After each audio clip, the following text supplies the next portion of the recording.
The beauty of Krishna has one natural strength. It thrills the hearts of all men and women, beginning with Lord Krishna himself.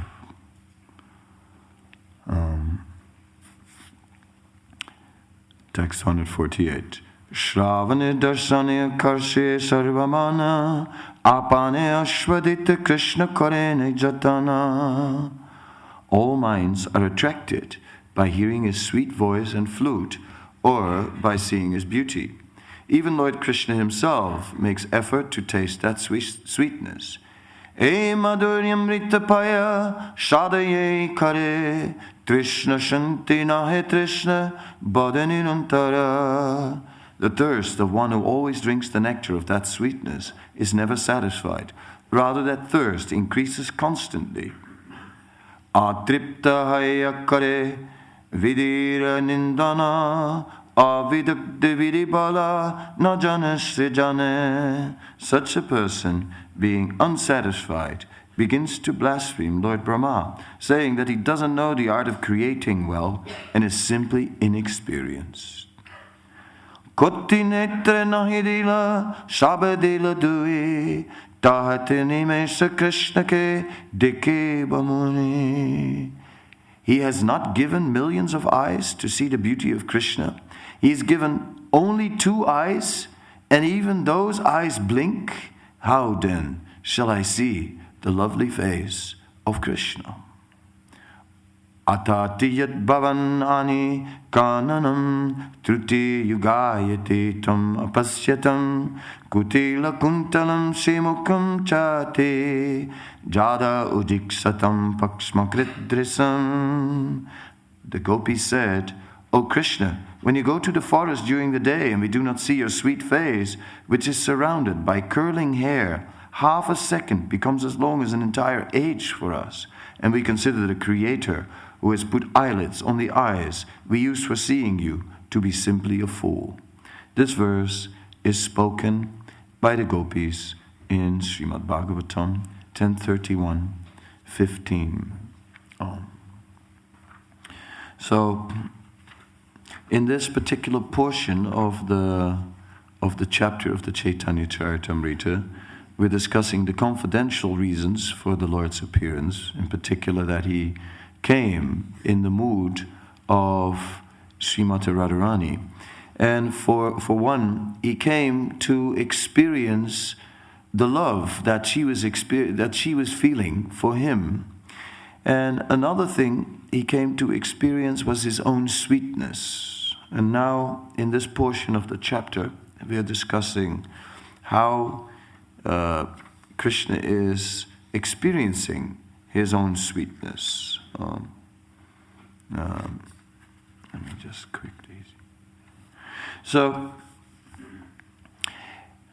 it is said that the sweetness of Krishna is unlimited. The sweetness of his lotus feet knows no bounds. The sweetness of his lotus navel is yet still greater. But greater still is the sweetness of his face. But the sweetest of all is his smile. So like this, we can sort of think of Krishna. Krishna being truly all attractive in all aspects. But particularly his smile is reflecting his inner loving nature. And therefore within the smile there is the relationship. So that is the sweetest of all. There is the reciprocation from Krishna's side. So what is sweeter than that when Krishna is reciprocating with us?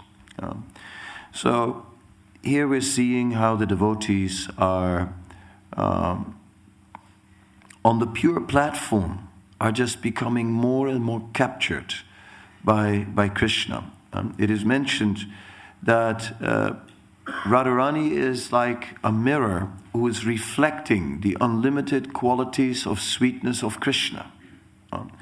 So her entire nature, her entire being is just responding to the unlimited, amazing qualities of Krishna. And she is just discovering more and more amazing qualities of Krishna, and which expands her love, and also her service, because her love and her service are not separated. Her service is an expression of that love. So Krishna has unlimited aspects to his nature, and she becomes captured by them all. In the Vidakta Madhava, Srila Rupa Goswami gives a description, and that Vidakta Madhava is kind of discussed in the first chapter of the Adi-lila of Chaitanya Charitamrita. And basically, there it is described how Srimati Radharani had entered into the forest in the hope of meeting Krishna, because she was under the influence of purva rag, of attachment due to previous association. And she was particularly attached to that boy, that person, Krishna. So her friend Vishaka, who was accompanying her, who is very artistic, decided to try and alleviate the feelings of separation that Srimati Radharani was going through at that time. And she decided to make a drawing of Krishna. And the thing that happened, that picture, as soon as she saw it, it didn't relieve her feeling of separation from the person Krishna at all. Rather, what it did, it made her equally attached to that picture. And now she had a double attachment.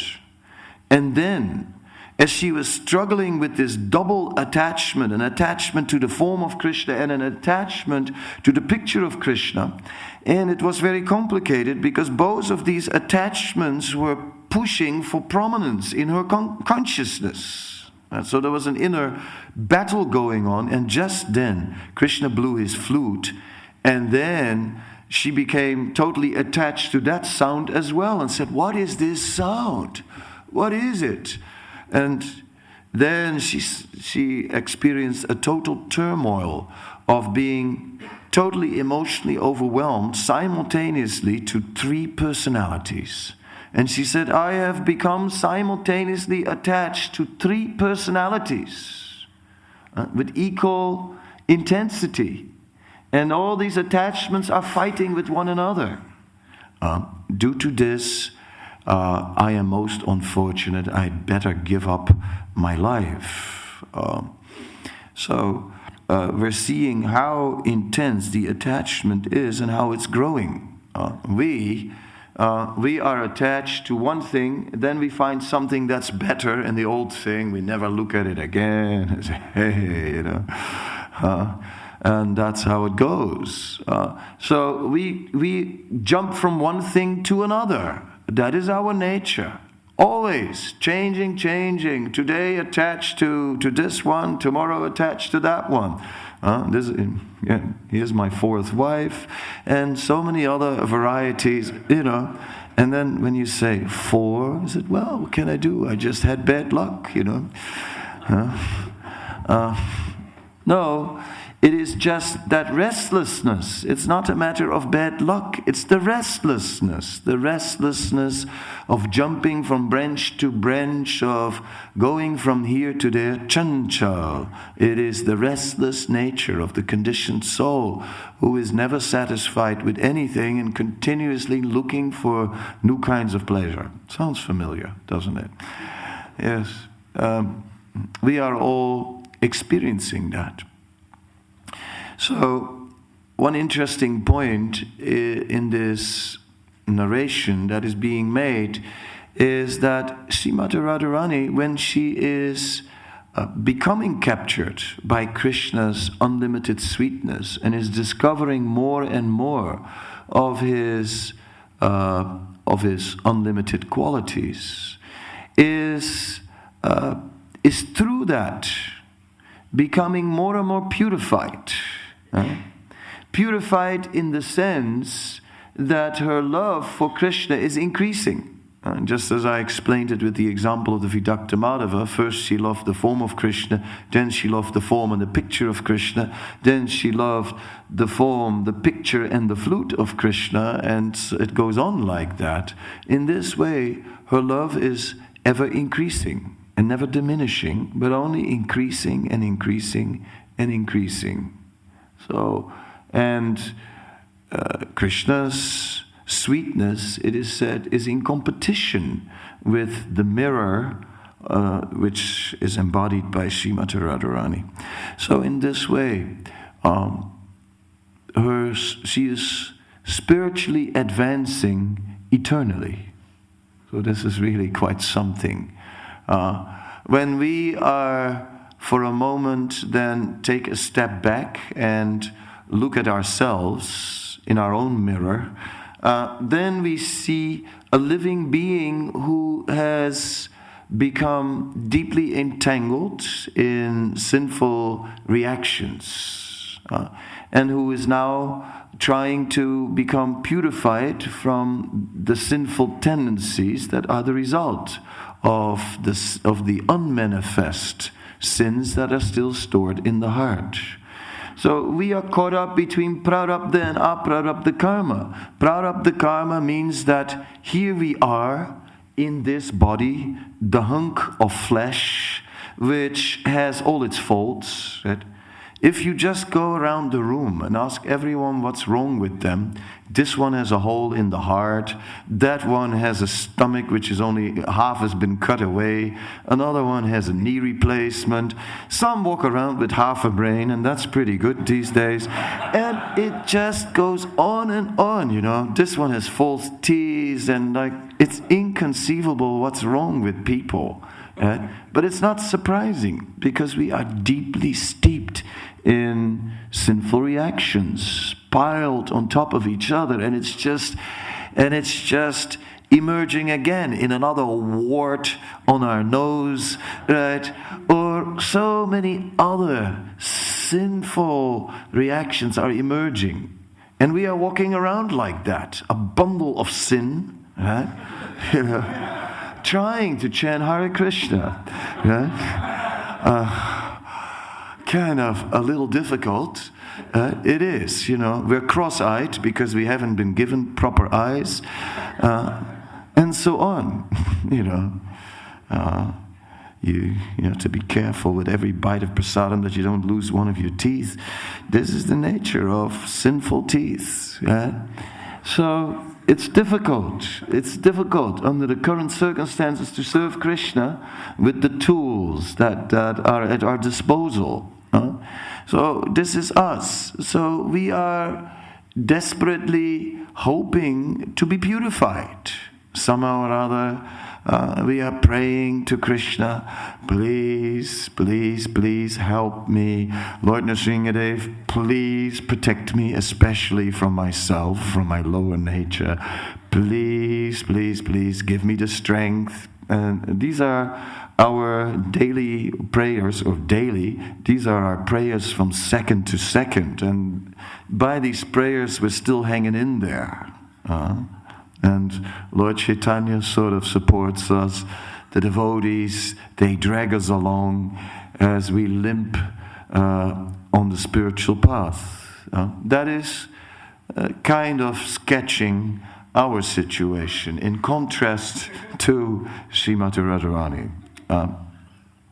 So from this perspective of the sinful conditioned soul who is trying to become Krishna conscious, it's a little difficult to enter into this chapter of the Srimad Bhagavat, of the Chaitanya Charitamrita, because this chapter is describing states of being which we can only imagine. We can only imagine what it's like, what the gopis are like, what Srimati Radharani is like. We can only imagine from our present perspective. Something like, you got all these Dracula-like or gnome-like or all kinds of horror Frankenstein-like beings walking around and trying to understand what it's like to be extremely beautiful and noble. Right? How can we understand what it's like to be noble? We who've never been noble. It is so difficult. I was just last week reading a little Mahabharata, and the thing is, when you, I don't know if it happens to you too, but when you open up the Mahabharata, you always think, well, one more page, because there is really some suspense in it. And this time it was when Yudhisthira and his brothers had been sent to the forest, and they'd been there 12 years. So Duryodhana had been on the throne for 12 years. 12 years is a long time, and therefore he had become well established. So therefore he was now really established well in royalty. His father let him basically rule, although Dhritarashtra was officially still the regent, he was letting Duryodhana rule.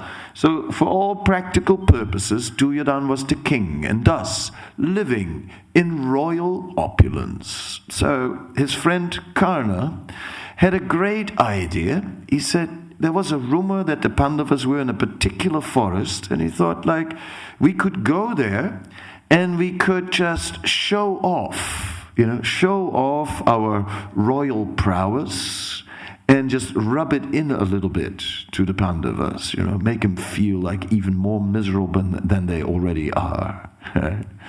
It's a great idea. Duryodhana liked it immediately. And, and they decided to go into the forest and in that area. But somehow or other, as they came past a certain lake, a Gandharva arose from that lake and said, "Stop! You can't go any further." Duryodhana and Karna came with a huge army. So they said, get out of the way, you know what I mean? I mean, you know who we are, they move over, or do you want us to move you over? Right? So, that kind of a situation. But it didn't work like that. It became a huge fight. And these Gandharvas, they are powerful fighters, but Karna was also extremely powerful, and it was a huge fight. Especially Karna slaughtered many of these Gandharvas, but in the end the Gandharva king started personally fighting, and Karna had to sort of escape, severely injured and so on, and run for his life, which he did. And Duryodhana got captured. So then a messenger went to the Pandavas. He went to the Pandavas and told the whole thing. Right? And then, so Bhima says, great, they save us a lot of trouble. A lot of trouble they're saving us from, having to deal with them. Great, Duryodhana, they fixed him up. Good work. And then Yudhisthira says, no, Bhima, no. He said, they are our relatives, And there may be Kurus and Pandavas, but when it comes to an outside enemy attacking us, then we are one family. It is our duty to protect him. And it's going they'll go, has he gone mad? I mean, protect Duryodhana. This is too much. But Yudhisthira gave the order. He gave the order, go and fight and free Duryodhana from captivity. He is our relative. We must protect him. So the Yudhisthira couldn't go because he was in the middle of some sacrifice. So the four brothers went and did it. So this kind of noble nature of Yudhisthira even looked like too extreme, right, to his brothers. It's just too much dharma, too extreme. Let alone what it looks like to us. I mean, to us it looks like, give it, we would definitely vote for Bhima. So, in this way, this is the situation that we are in. We have to understand that our thinking is crooked. Our thinking is impure. Our thinking is just by reflex, right? By reflex, it's tinged with lust and envy and all kinds of lower qualities. The 6 enemies that are attacking the conditioned soul as Kama, Krodha, Moha, Lobha, Matsarya, Mada, Moha, Matsarya, or lust, greed, anger, madness, illusion, and envy. These 6 enemies have become, psychologists explain that. They say man is a combination of nature and culture.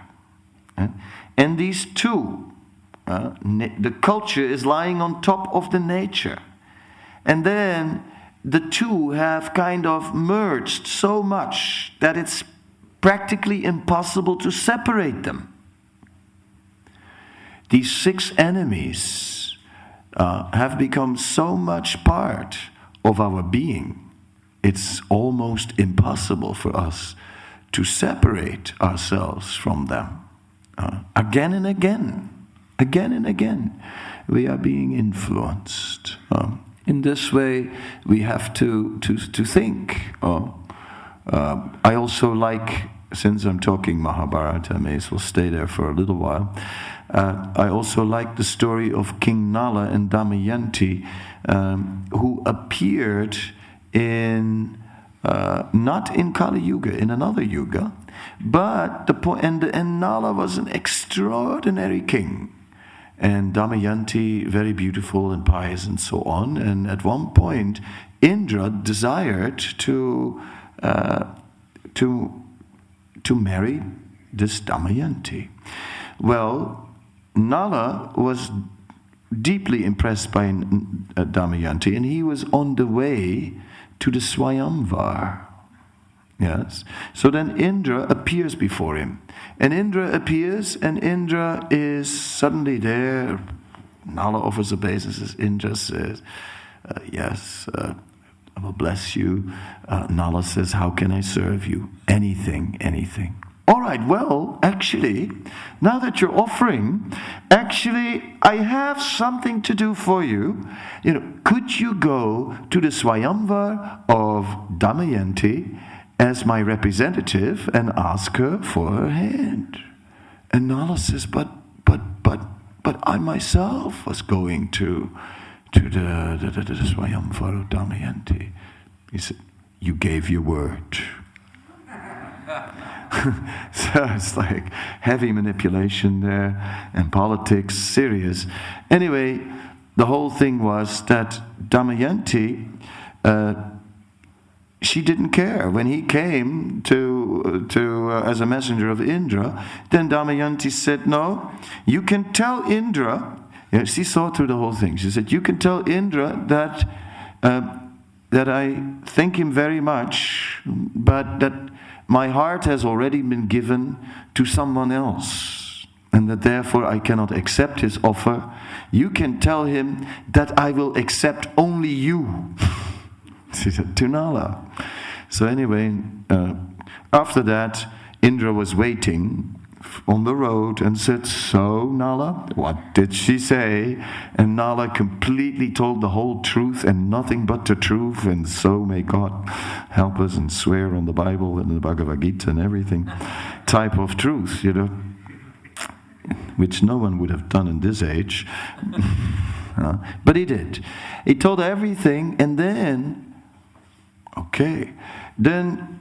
actually the Swayamvar was to be held. This other meeting took place prior to the Swayamvar. So then the Swayamvar was there, and then on the Swayamvar there were several Nalas, more than 3 actually. I think that the sun god was also in on the deal. So, and they had all taken the form of Nala.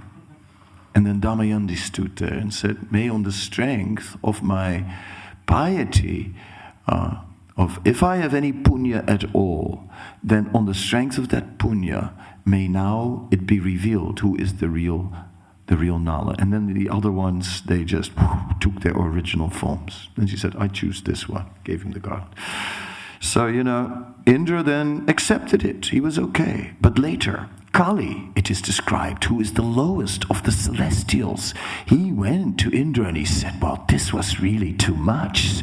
This was not very respectful, if you know what I mean, really. He should have stepped aside, in front of a superior. He should not have really, competed at all, He should have just not have gone to the Swayamvar, if you really think about it. But, if you allow me, just for once, to teach him a lesson, I will. All right, Indra said, go ahead. And thus, Kali had a license to act outside of his yuga. Usually Kali sits there in the heavenly planets twiddling his thumbs, right? Nothing to do, waiting, when is my day coming, Okay, but I know one day will be my day. And just waiting. And then, right? Yes, then Kali just was waiting for the opportunity. And one day, when Nala forgot to wash his feet after having after relieving himself, then Kali entered through those contaminated feet, and he managed to enter into his body, and he possessed him. And from that day on, Nala did many things that he thought were his own.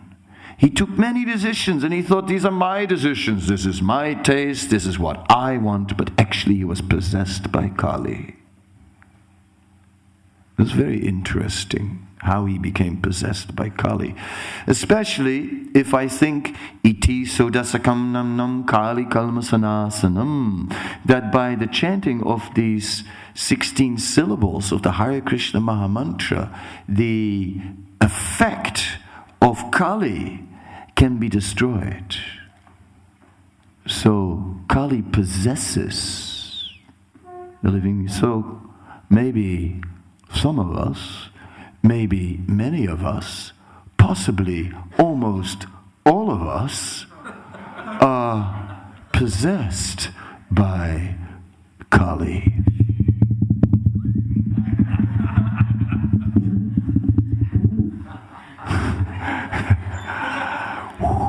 Fortunately, the Supreme Lord comes to our Savior in His causeless mercy, and that is our only hope. And it is said in this age that certainly the deities of the Lord are available, fully available. But what to do if one commits offenses in the cause of worshipping the deity? It is said that one way to become relieved from these offenses is by chanting the holy name of the Lord. Whew. So, anyway, back to the point. The point is that we are not even aware how much we are influenced by Kali, by the 6 material enemies. And we think, well, I'm in control in my spiritual life, I'm in control here. Hare Krishna, Krishna Krishna, Hare Hare, Hare Ram, Ram Ram, Hare Hare. I know how to chant japa. I read the japa reform books, the japa notebooks. I read all the japa books. Yes, every single one of them. Right? I can quote from them left and right. I have been to many japa workshops, right? I have been to japa retreats at Govardhan, yes, with the best of the best, right? I mean, I'm a pro. When it comes to chanting Hare Krishna, I'm a pro. Right? Hey, I got big beats, I got small beats, I got mini beats, I got a clicker, and I glued a Tulsi beat on the clicking part, You won't catch me that I'm not touching Tulsi. No, I'm cool, I tell you. I'm covered from all sides when it comes to japa, I know what I'm doing. But the truth of the matter is, right, possibly so, if we just backtrack a little in the lecture, that Kali may actually be in control. And with Kali, the 6 enemies deeply rooted. Therefore, the truth of the matter is, it's totally out of control, it's out of control, it's out of control, it's out of control. And all we can do is take shelter. Take shelter again and again in total humility. In total humility, we can just, whenever the opportunity arises, take shelter. Take shelter. Take shelter of the name. Take shelter of devotional service. Take shelter of the Vaishnavas. Take shelter of the Bhagavatam. Take shelter, shelter, shelter, shelter, shelter. Like that. That is really how it is. That is reality. So maybe this lecture, we started off, and we'll return now to verses like that are mentioned here in the Chaitanya Charitamrita. The gopis saw their beloved Krishna at Kurukshetra after a long separation.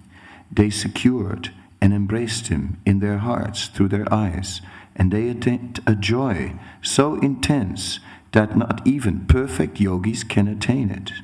The gopis cursed the Creator for creating eyelids that interfered with their vision. How can we even relate to this? One time I was checking in for the plane, and it was a beautiful sunny day, and the flight was over the Swiss Alps. So they asked me, aisle seat or window seat? So I said, window. That day I said window.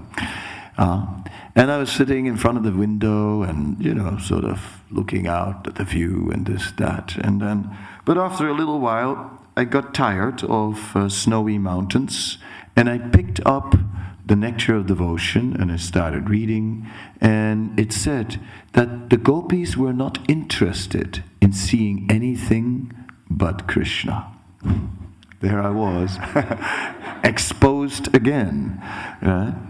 And this is what happens to us. We get exposed again and again. Therefore, when we were reading these kind of verses, I started to contrast them with our situation. Because the gopis, upon seeing Krishna, they attained a joy so intense, there was no room for anything else. See, that is something that is alien to us. If there's any joy at all, then it's sort of like we see Radha Gokulananda and go like, nice, very nice, quite nice. And like this, there are a few variations in English which so nicely express the point. I would say, which I highly appreciate. Anyhow, so the flatness of our emotions are as flat can be. I love. Yeah. You know, I mean, a little elevation is there. Yep, it is about 3 inches high. Yep, it is. You know, yep. It's there. It's definitely something. 3 inches of love, right, have emerged above ground level. Oh, I've never felt like this in my life. Yeah, 3 inches of love, right? That's about all we know. I mean, we don't know much more than that. Very shallow feelings, and yet, you know, we're attached to it like as my feelings, right? And the opera comes in, and the violins, and everything else. But, you know, sooner or later, I tell you what's going to happen. A string is going to break, you know. And that's it, you know. That is how it is. And we remain chanchalam, restless. Yes, I don't love you anymore, and now, you know, I love somebody else, right? And it's the ongoing pastime in this world.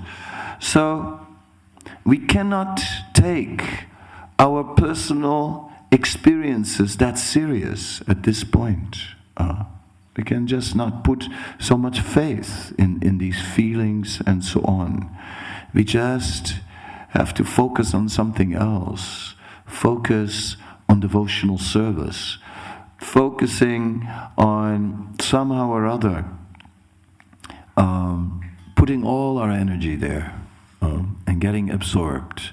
And then we know that still it will fall short. And for that, we just pray.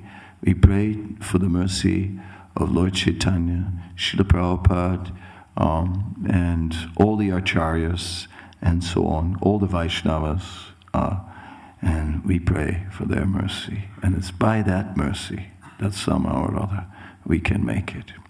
Particularly Prabhupada's mercy, because he directly prayed for us.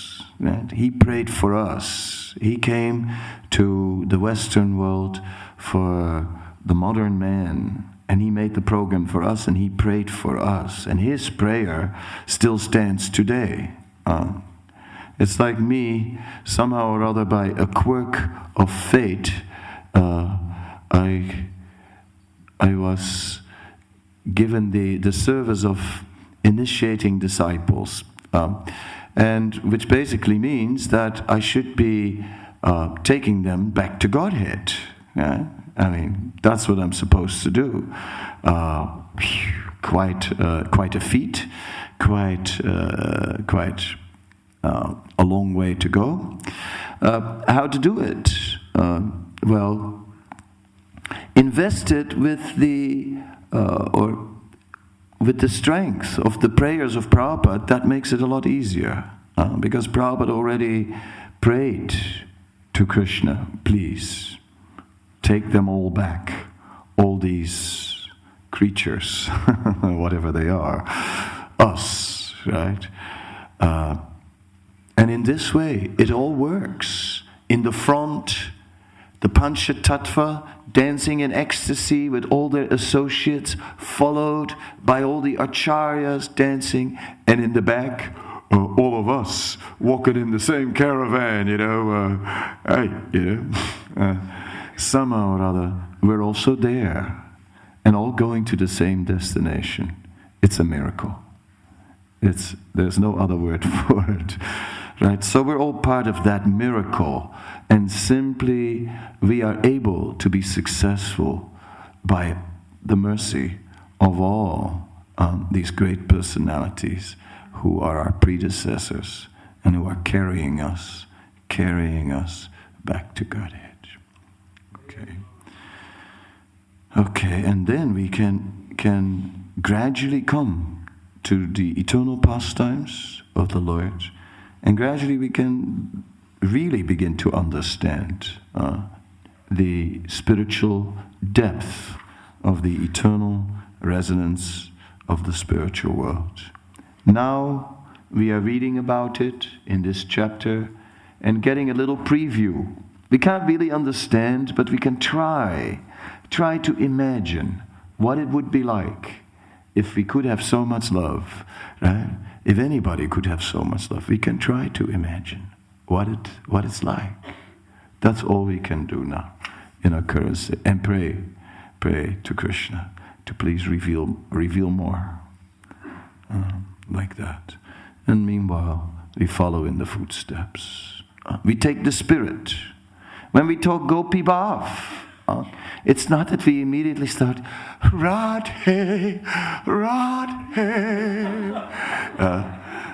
No, when we talk Gopi Bhav, then we think pure service attitude. Right?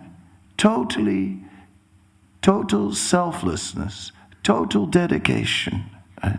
Complete service attitude. That is our main meditation on the topic of Gopi Bhav. Yeah.